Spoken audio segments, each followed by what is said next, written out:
NDTV लगातार para sports को लेकर खास फोकस रखता है। पैरा ओलंपिक्स के दौरान भी आपने देखा था, हमने ऐसी कई कहानियाँ की थी। और हमारे साथ हैं स्मृति स्मिनु जिंदल, मैं इन्हें मीनू जिंदल समझ रहा था, स्मित धातु से इन्होंने बताया इनका नाम है। तो मुस्कुराती रहती हैं। बड़ी बात यह है कि ये एक्सेसिबिलिटी जो है उसके लिए काफ़ी काम कर रही हैं। और अभी जो टीम जीत कर आई है चैंपियंस ट्रॉफी श्रीलंका से, उसको इन्होंने न सिर्फ फाइनेंशियली, ओवरऑल बहुत सपोर्ट किया। सबसे पहले तो क्या ये कितना बड़ा अचीवमेंट है आपके लिए, और क्यों कर रही हैं, क्या मकसद है इसका? मेरे लिए ये अचीवमेंट नहीं है, अपने देश के लिए ये बहुत बड़ी अचीवमेंट है। अपने पास चैंपियंस ट्रॉफी आई और हमारे जो क्रिकेटर्स हैं वो नेशनल कोई स्पोर्ट नहीं खेले, इंटरनेशनल खेल के आए। They have won against England, Pakistan Sri Lanka and Pakistan. So they made our country really proud. तो ना सिर्फ ये मेरे लिए बट कंट्री के लिए एक सेलिब्रेशन की बात है, और as a human being, human spirit के जीतने की बात है। बिल्कुल। एक और बहुत बड़ी बात है मैम, मैं इस टीम के कई खिलाड़ियों से बात कर रहा था, कुछ अयोध्या से हैं, सोपोर से हैं, अनंतनाग से हैं। एक जो पैन इंडियन जो कलेक्शन है प्लेयर्स का, इस तरह से आपको लगता है, जो आपका मकसद है, एक्सेसिबिलिटी एक बहुत बड़ा इशू है, आपको लगता है इन प्लेयर्स के थ्रू या इस स्पोर्ट्स के थ्रू वो एक गेम चेंजर साबित हो सकता है? एब्सोल्युटली। जब हम ऐसे प्लेयर्स को सपोर्ट करते हैं या हम इतने सारी एजेंसीज के साथ काम करते हैं, तो स्वयं सिर्फ ये बताता है कि जब चीज़ें सुगम्य होती हैं। स्वयं आपका ऑर्गेनाइजेशन? हाँ जी, Swayam has now been working for last 25 साल हो गए हमें इस क्षेत्र में काम करते हुए और जागरूकता फैलाते हुए, लेकिन अभी भी बहुत कम है। तो हम जब स्पोर्ट्स को इंडोर्स करते हैं और उनको सपोर्ट करते हैं, तो हम ये दर्शाते हैं कि जब चीज़ें एक्सेसिबल होती है, इंफ्रास्ट्रक्चर और ट्रांसपोर्ट बहुत ज़रूरी फैक्टर है, और जब भी एक्सेसिबल होती है तो एक ह्यूमन स्पिरिट कुछ भी अचीव कर सकता है। एक और चीज़ मैंने देखा ma'am, across the world, Europe में भी या यहाँ भी, मतलब यूरोप में ठीक है, रोड्स के साइड्स में वो है, एक्सेसिबिलिटी है,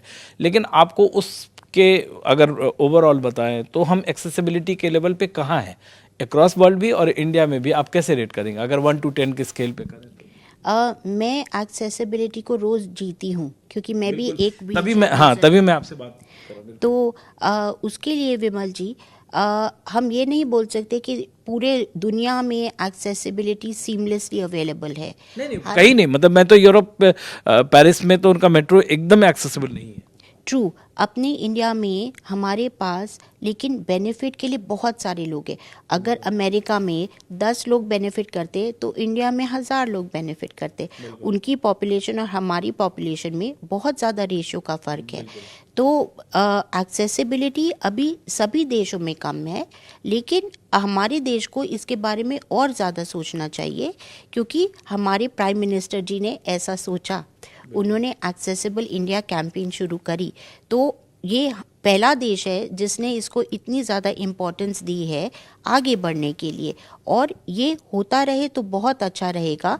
एंड हम लोग को ये देखना है कि एक्सेसिबिलिटी यातायात पे बहुत कम देशों ने काम किया है, करा है, लेकिन पीस मील ढंग से। अच्छा, क्रिकेट या स्पोर्ट्स के थ्रू आप क्या अचीव करना चाहती हैं? इस ये भी एक बड़ा मकसद है? ये बहुत बड़ा मकसद है, एक ह्यूमन स्पिरिट की जीत का मकसद है।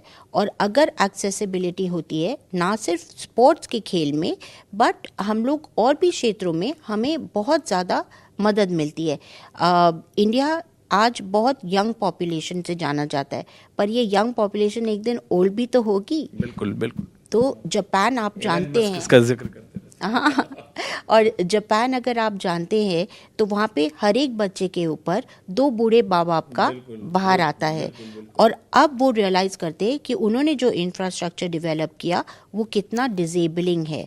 तो इससे ये बात तो तय है कि डिजेबिलिटी इन्वायरमेंट से डायरेक्टली रिलेटेबल है। भारत ताकि इस चक्रव्यूह में ना फंसे, हमें आज ही एक्सेसिबिलिटी, दोनों इंफ्रास्ट्रक्चर और ट्रांसपोर्ट पर काम करना चाहिए। एक फाइनल सवाल, इस टीम से अब क्या एक्सपेक्टेशन है? जून में इन्हें इंग्लैंड भी जाना है। ज़रूर जाएंगे और हम ज़ोर शोर से उनका मनोबल बढ़ाएंगे।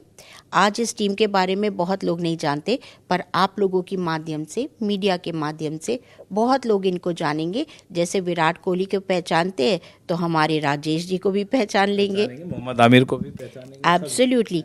दुनिया के, देश के इतने कोने कोने से आए हुए टैलेंट को जब हम लोग सब भारतवासियों के सपोर्ट करेंगे तो इनकी शान और इनकी जीत तो और लाजवाब होगी।